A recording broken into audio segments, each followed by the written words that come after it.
IIT গুৱাহাটীত অনুষ্ঠিত হৈছে সংসদৰ শীতকালীন অধিৱেশন।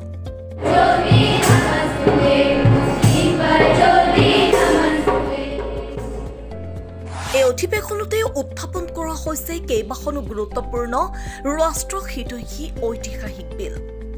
বিল উত্থাপনৰ পিছতে মন্ত্ৰী, সাংসদ আৰু বিৰোধীৰ মাজত চলিছে সংসদীয় চৰ্চা তথা বিতৰ্ক। কিন্তু এই অধিৱেশনত ভাগ লোৱা মন্ত্ৰী, সাংসদসকল নহয় কোনো ভাৰতীয় গণতন্ত্ৰৰ নিৰ্বাচিত সাংসদ। এওঁলোকে স্বেচ্ছাই অংশগ্ৰহণ কৰিছে এই সংসদীয় অধিৱেশনত।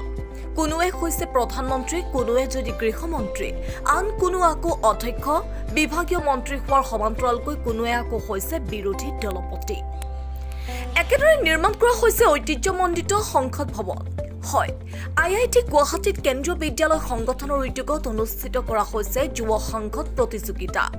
এই প্ৰতিযোগিতাত অংশগ্ৰহণ কৰিছে কেন্দ্ৰীয় বিদ্যালয় সংগঠনৰ পুৱা মাণ্ডলিকৰ শিলচৰ আঞ্চলিক কেন্দ্ৰীয় বিদ্যালয়ৰ ছাত্ৰ-ছাত্ৰীসকলে। ছাত্ৰ-ছাত্ৰীসকলৰ মাজত ৰাজনৈতিক জ্ঞানৰ বিকাশ আৰু ৰাজনৈতিক পৰিপক্কতাৰে সমৃদ্ধ কৰিবলৈ লোৱা হৈছে পদক্ষেপ।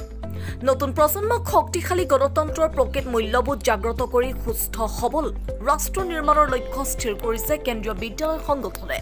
এই প্ৰতিযোগিতাৰ মাধ্যমেৰে আমাৰ ছাত্ৰ ছাত্ৰীসকলৰ মাজত গণতান্ত্ৰিক মূল্যবোধৰ প্ৰতিষ্ঠা কৰিবলৈ বিচৰা হৈছে।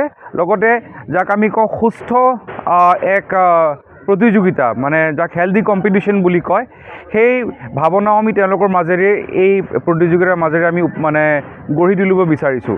আৰু ভৱিষ্যতে যাতে যেনেকৈ মানে আমাৰ সাংসদ বা ৰাজনীতিকবিদসকলে আমাৰ দেশক নেতৃত্ব দিয়ে, কেনেকৈ নেতৃত্ব দিয়ে সেই মানে ভাৱনাটো যাতে আমি আমাৰ ছাত্ৰ ছাত্ৰীসকলৰ মাজত পাওঁ।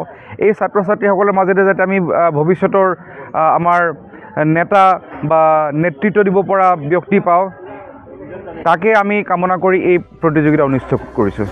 Bureau report, NETV।